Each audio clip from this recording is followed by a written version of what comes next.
আপনি যদি কারো প্রতি হিংসা করেন তাহলে কি হবে? আপনার ক্ষতি কি? আপনার যত নেক আমল ধ্বংস হয়ে যাবে।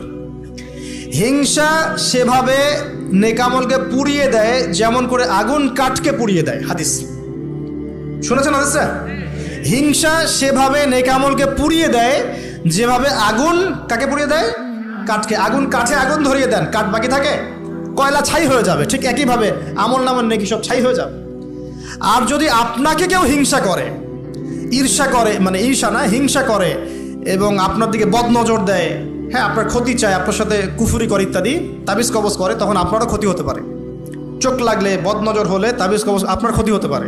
আর এই ক্ষতি থেকে আপনি বাঁচবেন কিভাবে? এটা তো আপনার হাতে নাই, তাই না? কেউ যদি আপনাকে ঈর্ষা হিংসা করে, এটা তো আপনার হাতে নাই, আছে? নাই। একটা উপায় হচ্ছে মানুষের থেকে নিজেকে যত পারেন আড়াল করার চেষ্টা করেন। এই যে বারবার বলি না, এত শোডাউনের দরকার নাই, ফেসবুকের দরকার নাই, অনলাইনের এই যে ছবি টবি দরকার নেই, এমনি এমনি বলি না। আমরা চাই যে মানুষ থেকে যতটা পারি আড়াল হতে, যতটা সম্ভব। কারণ এখন তো এর চেয়ে বেশি কিছু পাচ্ছি না, এতে ক্ষতি আছে, মানুষের চোখ লাগে। এখন আপনি বাঁচবেন কিভাবে? প্রতিদিন সূরা ফালাক, সূরা নাস, ইখলাস সকাল সন্ধ্যা 3 বেলা করে, সকাল সন্ধ্যা 3 বার করে সূরা ফালাক, সূরা নাস, সূরা ইখলাস। প্রত্যেক নামাজের পর আয়াতুল কুরসি, ঘুমানোর আগে আয়াতুল কুরসি, সূরা বাকারার শেষের আয়াত, সূরা মুলক। এই যে কোরআনিক চিকিৎসাগুলো আপনি যদি গ্রহণ করেন, ইনশাআল্লাহ তাআলা আপনি চোখ লাগা থেকে বাঁচবেন। ইনশাআল্লাহ ইনশাআল্লাহ আপনি বদনজর থেকে বাঁচবেন, হিংসার কুপ্রভাব থেকে বাঁচবেন ইনশাআল্লাহ। তো এগুলো কিন্তু হেলা কথা বলছি না, এটা এত মারাত্মক। নবী সাল্লাল্লাহু আলাইহি ওয়াসাল্লাম বলেছেন যে চোখ লাগা বদনজরগুলো এত মারাত্মক যে একটা জীবন্ত উটকে রান্নার পাত্রে নিয়ে আসতে পারে। এত ডেঞ্জারাস, এত ডেঞ্জারাস। তো হিংসা করবেনও না, হিংসার শিকারও যেন না হন। এই জন্য সূরা ফালাককে বেশি বেশি তেলাওয়াত করবেন। কুল আউযু বিরাব্বিল ফালাক মিন শাররি মা খালাক ওয়া মিন শাররি গাসিকিন ইযা ওয়াকাব ওয়া মিন শাররিন নাফাসাতি ফিল উকাদ ওয়া মিন শাররি হাসিদিন এই যে ইযা হাসাদ। আমি হিংসুকের হিংসা থেকে আল্লাহ তোমার আশ্রয় চাচ্ছি যখন সে হিংসা করে। পারবেন ইনশাআল্লাহ? আর কি করা যাবে না? আল্লাহর নূর মারিফত পেতে হলে অহংকার করা যাবে না। কি যাবে না? আল্লাহ পাক সব পছন্দ করলে অহংকার পছন্দ করবেন না। আল্লাহ পাক অহংকার পছন্দ করবেন। আল্লাহ পাক অনেক পাপ মাফ করে দিতে পারেন, অহংকার আল্লাহ পাক খুব কঠিনভাবে ধরেন। আল্লাহ পাক খুব কঠিনভাবে অহংকারীকে আল্লাহ পাক কখনোই পৃথিবীতে টিকতে দেন নাই। অহংকার আল্লাহ পাকের চাদর, এটা ধরে কেউ টান দিতে পারে না। তো মনের মধ্যে যদি অহংকার থাকে, কোশ্চিন কালেও, ডিগ্রি সার্টিফিকেট অর্জন করেও আল্লাহর নূর পাওয়া যাবে। আপনি খিদির হতে পারবেন না, সিচুয়েশন বুঝতেও পারবেন না, সলিউশনও বের করতে পারবেন না। একজন সত্তার কথা বলে দেই, আমি আলোচনা গুটিয়ে নিচ্ছি আস্তে আস্তে ইনশাল্লাহ। একজন সত্তার কথা বলি, ইবলিস নাম আছে, মনে আছে? ইবলিস, সে কি আল্লাহর একজন আবেদ ছিল না? ইবাদত করে নাই? তার জ্ঞান ছিল না? প্রচণ্ড জ্ঞানী ছিল, আল্লাহ পাকের প্রচুর ইবাদত করেছে। কেন জাহান্নামী হলো? কি কারণে জাহান্নামী হলো? দেখেন, সে আল্লাহ পাকের আদেশকে লঙ্ঘন করেছে, সেজদা করে নাই, এই তো। আদম আলাইহিস সালামও তো গাছের কাছে চলে গিয়েছেন, তাহলে আদম আলাইহিস সালামও তো গাছের কাছে গিয়েছেন, আল্লাহ পাকের হুকুমটা লঙ্ঘন হয়ে গেল না? ইবলিসও তো লঙ্ঘন করেছে, তাহলে উভয়ের মাঝে কি পার্থক্য? পার্থক্যটা হচ্ছে আদম আলাইহিস সালাম ভুল করে তওবা করে ফিরে এসেছেন, অহংকার করেন নাই, করেছেন? পক্ষান্তরে ইবলিস ভুল করেও তার উপর অটল থেকেছে। সে বলেছে খলাকতানি মিন নার ওয়া খলাকতাহু মিন তিন। আল্লাহ, আপনি যে আমাকে বলছেন আদমকে সেজদা করতে, আপনি ভুল, আমি সঠিক। নাউজুবিল্লাহ।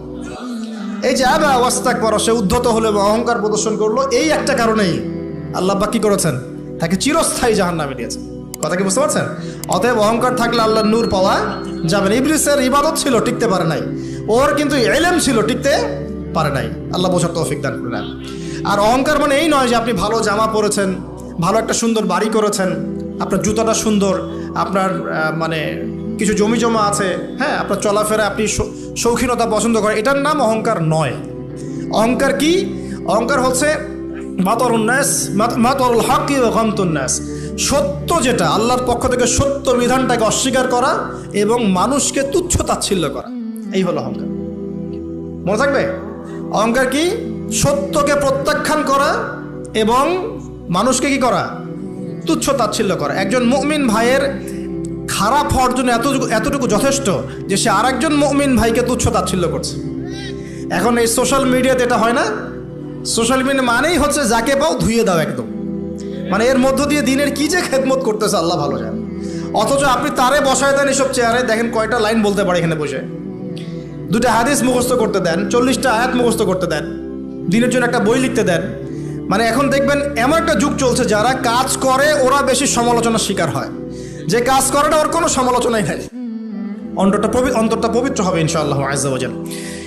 হিংসা করা যাবে না, আল্লাহ নূর পেতে হলে অহংকার করা যাবে না। 3 নাম্বার একটা জিনিস বলে দেয়, কি করা যাবে না? কাউকে অপবাদ দেওয়া যাবে না।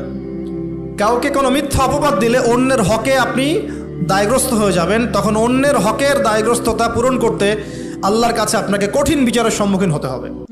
অন্যের উপর অপবাদ দিলে, অন্যের নামে গীবত করলে এবং সমালোচনার অপসংস্কৃতির চর্চা করতে থাকলে আল্লাহর নূর পাওয়া যাবে না। 4 নাম্বার কি? 4 নাম্বার পরশ্রী কাতরতা।